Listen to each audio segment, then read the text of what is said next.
Hello, welcome back. I'm Chrissy and this is 9 Little Aussies. This is my farm kitchen and today I'm going to make some elderberry syrup. There are, I know, lots of different recipes out there for elderberry syrup. I do a very basic one. I want to share with you the way I do elderberry syrup, and the reason is I have found this to be extremely empowering for me as a mum to find something that I can make really affordably for my family. I can have it sitting in my fridge and it is such a help to our family as far as boosting immunity, improving our health. When we are going through a low spot and people are tired or their immune systems are down for whatever reason, this is something I can quickly grab. This elderberry syrup has really been a game changer. I have been focused on natural health and providing nourishing foods and good healthy alternatives for my family for many years. But I have to say this is one of the best discoveries I have made. My 19-year-old, who doesn't always make the greatest health choices as far as the food he puts in his body, but he calls this stuff magic juice because he knows if he's starting to feel a little bit under the weather and not great, he'll take some elderberry syrup or the next day feel fine again, or even straight away within an hour he'll be feeling better. It is a herbal natural drink, so a lot of times with those you need to take them more often. I've heard it said you need to take them early, often, and after for them to be effective. But really, this one is just so effective that I think it's something we should all have in our kitchens. I also have found it incredibly affordable, which when you have either large family or if you're just on a tight budget, as we are right now in this particular season of life, it is so great to find something like this that is easy, it's simple, and it doesn't cost much. And it's been a huge blessing to our family. So if you're not already making elderberry syrup, I hope I've converted you. It's amazing. So let's make some. I have bought this online. My end goal is to grow elderberries. I believe you have to have 2 elderberry bushes and it takes a while, but we don't have any as yet around the homestead. That is definitely on the plans, but at the moment I'm just buying it online. I am trying to make sure I get organic. Now I have not found, this is actually European, and I looked and could not find any American elderberries, dried elderberries online. So if anyone knows a source that is affordable of American elderberries, that would be amazing. But at the moment I'm using these.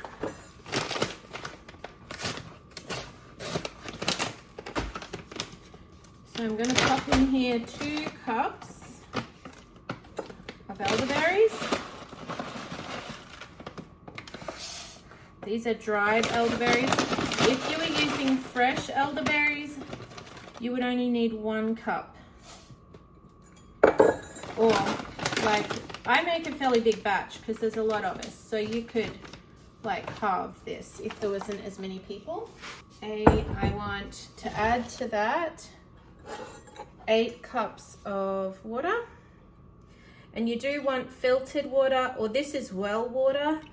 We are not on a well here. I wish we were, but we have some beautiful friends that we take big bottles of water over there.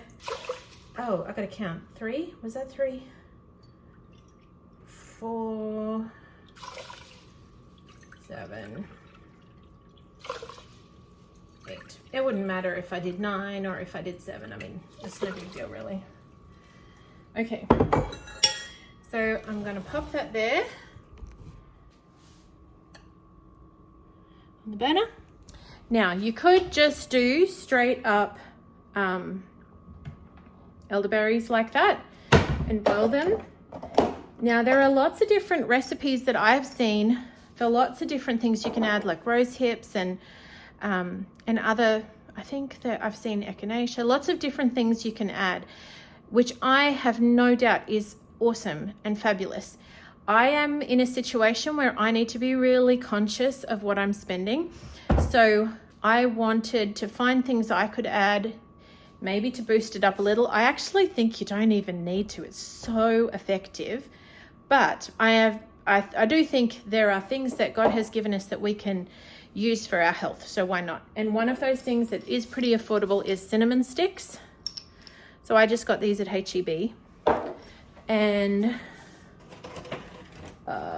the other thing I add, and I don't always add this, is ginger root. I have also added turmeric before. Both of those are easily found in a supermarket or like grown in your garden. But it does change the flavor a little, especially the turmeric, and the kids don't like it when I put the turmeric in. But it's so good for you. So sometimes I do. I'm like, hey, it's medicine. I'm not making it for a drink. Just drink it anyway. But it does taste better without that. And the ginger changes it a little bit, but not as much. With the cinnamon, it's delicious. Like my kids actually, I have one child who does not like elderberry syrup. And the rest of us are like, you're crazy. This stuff is delicious. So everyone's tastes are different, I guess. So I'm just going to add 2 sticks of cinnamon.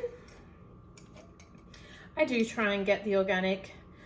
And again, you know, we do not live in a perfect world and I can't always get organic, but I try when I can afford it. My little piece of ginger is just going to go in there. So we've got all that in there and we're going to turn it on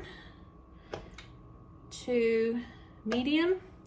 I'm going to bring it to a boil and then I'm going to let it simmer for about 20 minutes.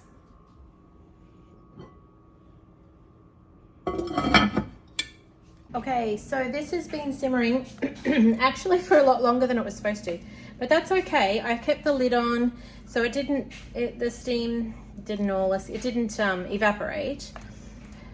I'm just going to let it cool down now a little bit and then I'll strain off the elderberries.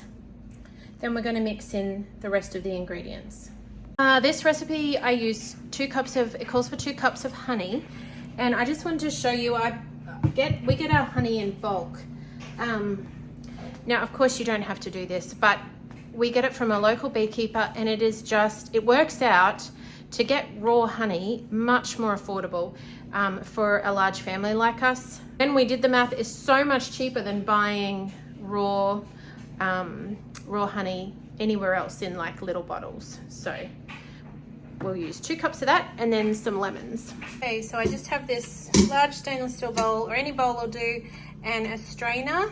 So I'm gonna put that into my sink and pour the elderberries over the top to separate the berries. I'm just gonna let that dribble out there for a second. Bring it back up into my pan. And I'll leave that there for a second until I can smush these out. I have just squished this down to squeeze out as much juice as I can. We want to get all the goodness out of these berries that we possibly can.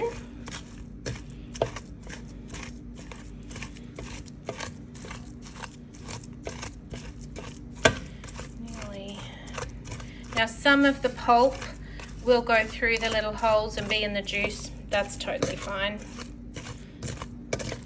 Totally fine to have a bit of that in there.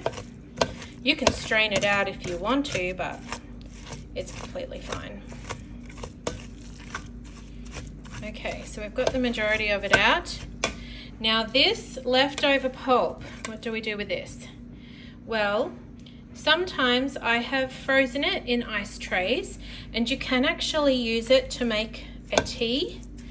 So let me show you. If you have a little tea strainer like that where you can pop it open, put the elderberry in there. So if you've frozen that into ice cubes and then you get an ice cube out, pop it in here and steep it in some hot water, add a spoon of honey if you like, and it will make a really nice, quite tasty. I've done it before. I've had especially if I feel like I'm coming down with something, I'll take elderberry syrup as well, but I'll sip on some elderberry tea with a spoon of honey. It's really soothing on your throat, but it's also, there's still goodness in there. We have boiled a lot of it out, but I think there's still quite a lot of goodness in there. So it's actually a pack of elderberry tea cubes that I have already in the freezer. So I would just take one of those cubes out, pop it in that little tea strainer, steep it in hot water, and make a cup of tea that way. So I have just poured all of this back into here, and I'm going to let it cool a little, because the next thing is I'm going to mix in honey and lemon juice. And what I don't want is for this to be so hot that it destroys all the goodness in the honey and the lemons for that matter. So I'm going to let it cool. I still want it to be a little bit warm so that the honey will dissolve. I'm going to let it cool a little.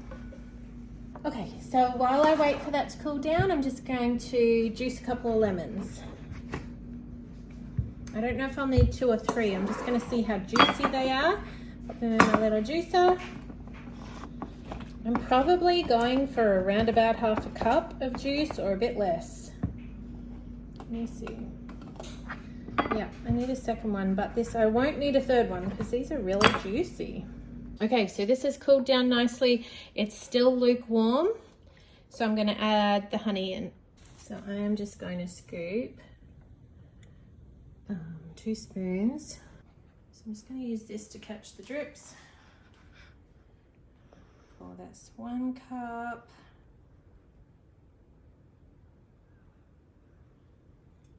And 2 cups. 2 cups of honey.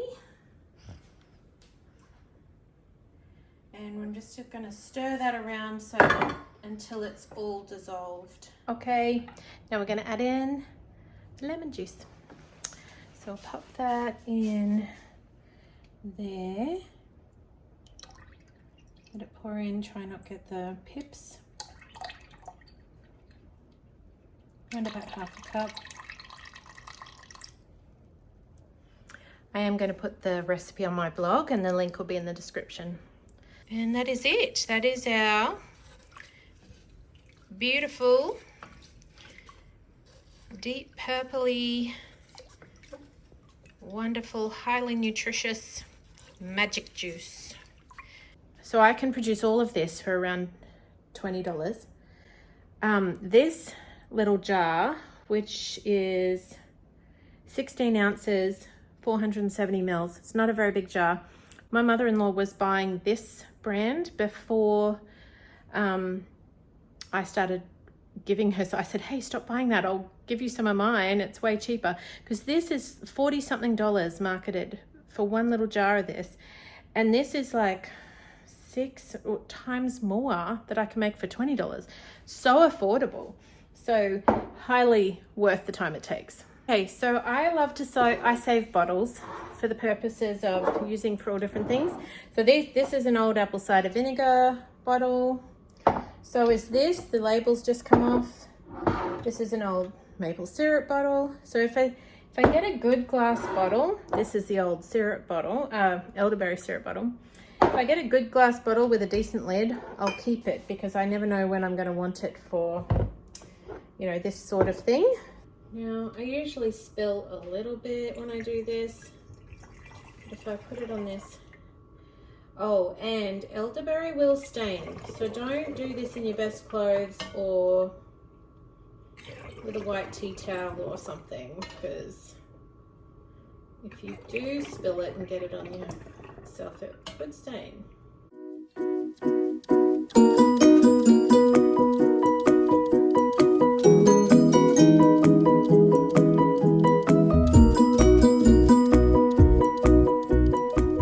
Okay, so here we have the batch of elderberry syrup. So these, let me see, it's just under a litre or 32 fluid ounces.